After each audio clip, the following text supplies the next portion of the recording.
பிரிந்ததால், நேயத்தை இழந்ததால் 1000 சோதனைகளை சந்திக்கிறோம். ஒரு செய்தியை இங்கே நான் பதிவு செய்து நிறைவுக்கு வருவேன். பதில் போர்க்களம் முடிந்திருக்கிறது. இஸ்லாமிய வரலாற்றில் பதில் போர்க்களம், அசத்தியத்தை எதிர்த்த ஒரு போர். அசத்தியத்தை எதிர்த்த போர் அது முடிந்தது. அதிலே நபிகள் நாயகம் ஸல்லல்லாஹு அலைஹி வஸல்லம் வெற்றி வாகை சூடியிருக்கிறார்கள்.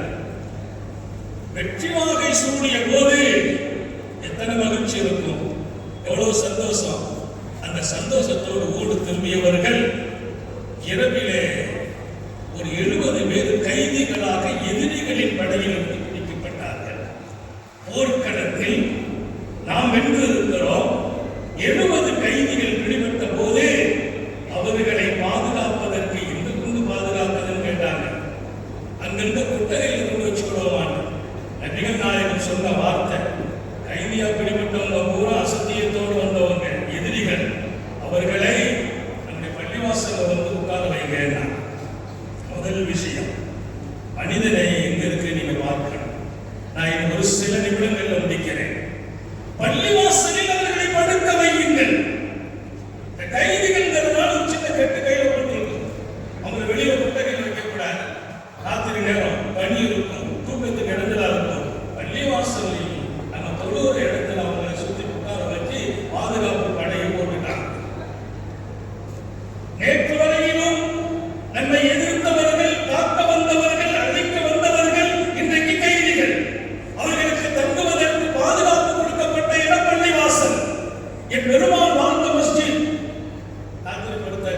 கைதிகள் உறங்குறாங்க. நபி பெருமானாரை பாதுகாப்பு படையில இருந்து அவங்க பார்க்கிறாங்க. பெருமானார் நாம் ஸல்லல்லாஹு அலைஹி வஸல்லம் தூங்குகிறார், எழுந்திருக்கிறார், நடமாடுகிறார். யார்?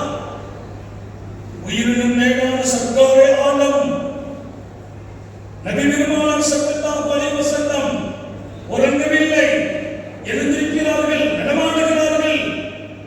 பாதுகாப்பு தோழர்களுக்கு ஒரே அதிர்ச்சி. ஏன் நடமாட வேண்டும்? ஏன் நடக்க வேண்டும்? உறங்க வேண்டுமே.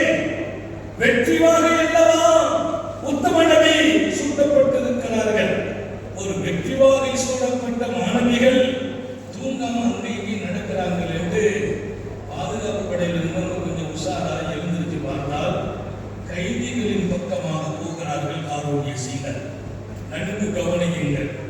நான் மனித நேயத்தோடு என்னை ஆக்குகிற போதெல்லாம் நான் ஜொலிக்கிறேன். என் சார்புடைய அத்தனை பேர்களும் மனிதர்களும் என் வீடும் என் நாடும் எனக்கு சுயநலம் கூடிவிட்டது. நான், என் வாழ்க்கை, என் குடும்பம் தாண்டுங்கள்.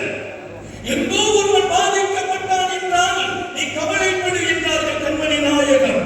பாதிக்கப்பட்டவன் யாராக இருக்கட்டும் அவனுக்கு தோள் கொடுத்து விடு என்றார்கள். உன்னிடம் உதவி தேடி ஒருவன் வருவானா, அவனை ஆள் பார்க்க வேண்டாம், முகமே பார்க்காமல் உதவி செய்.